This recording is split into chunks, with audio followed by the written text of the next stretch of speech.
Hello children, how are you all? I'm sure you all are doing really good. So children, in English grammar, our today's topic is the verb, kinds of verbs. So let's start the chapter. A verb is a word which says something about a subject. First, Seema plucks flowers. Second, I do my homework every day. बच्चों, verb एक word है जो आपको बताता है किसके बारे में, सब्जेक्ट के बारे में. ठीक है, जैसे कि सीमा प्लक्स फ्लावर. सीमा क्या कर रही है, फ्लावर प्लक कर रही है. I do my homework every day, मैं अपना होमवर्क डेली करता हूँ. Let's remember it. Some verbs express action. Example, Kanika is walking in the garden. Some verbs tells us about a person or a thing is. Example, they were good friends.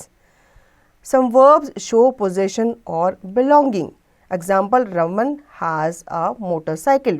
बच्चों, यहाँ पे याद रखने वाली बात है कि कुछ verbs जो होते हैं वो एक्शन को दर्शाते हैं. ठीक है, कुछ verbs हमें बताते हैं पर्सन और थिंग के बारे में, और कुछ verbs जो होते हैं वो हमें किसी के पोजीशन के ऊपर या बिलोंगिंग के बारे में बताते हैं. Kinds of verbs. First, transitive verbs. Second, intransitive verb. Third, verbs of incomplete predication. First, Shohan posed. What? Shohan posed a car. Second, the children drank. What? The children drank the milk. Third, they moved. What? They moved the chairs. In these sentences, the verbs alone printed in color type do not make complete sense. Something must be added to each to complete the sense. First, what did Shohan push? A car. Second, what did the children drink? The milk. Third, what did they move? The chairs. The word car is called the object of the verb push. The word milk is called the object of the verb drank. The word chairs is called the object of the verb moved.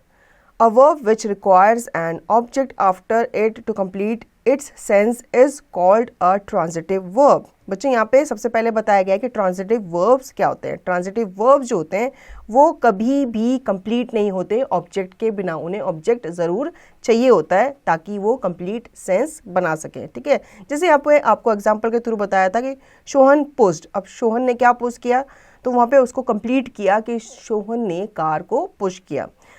Second में बताया गया है कि children drank. अब children ने क्या पिया, children ने मिल्क पिया. तो वहाँ पे कंप्लीट करना पड़ा उसको कि चिल्ड्रन ने मिल्क पिया, तभी तो हमें समझ में आया कि चिल्ड्रंस ने क्या पिया. They moved. अब उन्होंने क्या मूव किया, उन्होंने चेयर्स को मूव किया. तो इसीलिए हमेशा यहाँ पे ट्रांजिटिव वर्ब्स में हमें ऑब्जेक्ट की ज़रूरत होती है. तो ऑब्जेक्ट यहाँ पे क्या है, हमारे कार, मिल्क, चेयर, ये हमारे ऑब्जेक्ट हैं. ठीक है, जो वर्ब को कंप्लीट करने के लिए यूज़ किए जाते हैं. अब इससे रिलेटेड यहाँ पे एक्सरसाइज आपको दी गई है जिसकी प्रैक्टिस आपको खुद से करनी है. Now read these sentences. First, Jiya laughed. Second, the baby cries. Third, the star twinkles. Fourth, birds fly. In these sentences, the verbs by themselves make good sense and do not require objects after them to make complete sense. A verb which does not requires an object to complete its sense but makes good sense by itself is called an intransitive verb. ऐसे verbs जिनको object की ज़रूरत नहीं होती, ठीक है, वो खुद से ही एक कंप्लीट सेंस बनाते हैं, उन्हें हम क्या कहते हैं, उन्हें हम इंट्रांजिटिव वर्ब्स कहते हैं. ठीक है, जैसे कि जिया लाफ्ड. अब इसमें पता चल रहा है कि जिया हंसी थी. द बेबी क्राइज, बेबी रोता है. The stars twinkle. स्टार क्या करते हैं, स्काई में ट्विंकल करते हैं. बर्ड्स जो हैं वो स्काई में क्या करते हैं, फ्लाई करते हैं. ठीक है, तो ये हमें कंप्लीट सेंस दे रहे हैं, इसमें ऑब्जेक्ट की हमें ज़रूरत नहीं है. तो ये सारे एग्जाम्पल है किसके, आपके इंट्रांजिटिव वर्ब्स की. Now read these sentences. First, the baby appears sleepy.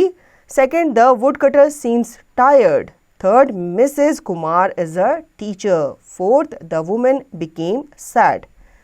The verb printed on colored type do not make complete sense by themselves. Something is added to each verb to complete the sense, but these verbs do not require objects after them to complete their sense. They require other words to complete the sense. Such verbs which do not make complete sense but require some words or words after them for this purpose are called verbs of incomplete predication. The word or phrase so called is called the complement. A complement is word which completes the predicate. अब बच्चों यहाँ पे कुछ sentences हमें दी गए हैं, जैसे कि द बेबी अपीयर्स स्लीपी, ठीक है, इस तरह से आपको बाकी के सेंटेंस दिए गए हैं और वहाँ पे आपको कुछ वर्ब्स जो हैं वो ब्लू कलर में हाईलाइट किए गए हैं, ठीक है। ये जो वर्ड्स हैं ये क्या हैं, ये आपके कंप्लीट सेंस नहीं बनाते खुद से, ठीक है, उनमें कुछ ना कुछ ऐड हमें ज़रूर करना होता है ताकि हमें कंप्लीट सेंस मिल सके।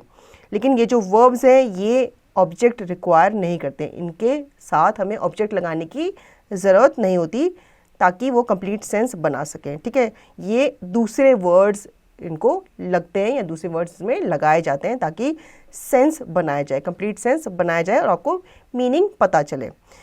सच वर्ब्स जो होते हैं ये कंप्लीट सेंस नहीं बनाते, ठीक है, लेकिन इनको कुछ वर्ड्स या कुछ वर्ड्स की रिक्वायरमेंट होती है आफ्टर किसके, इनके, ताकि ये जिस पर्पस के लिए बोले जा रहे हैं वो पर्पस जो है वो कंप्लीट हो जाए, ठीक है। तो ऐसे पर्पस या ऐसे सेंटेंसेस को हम क्या बोलते हैं, वर्ब्स ऑफ इनकम्प्लीट प्रेडिकेशन, इनमें प्रेडिकेशन नहीं होता।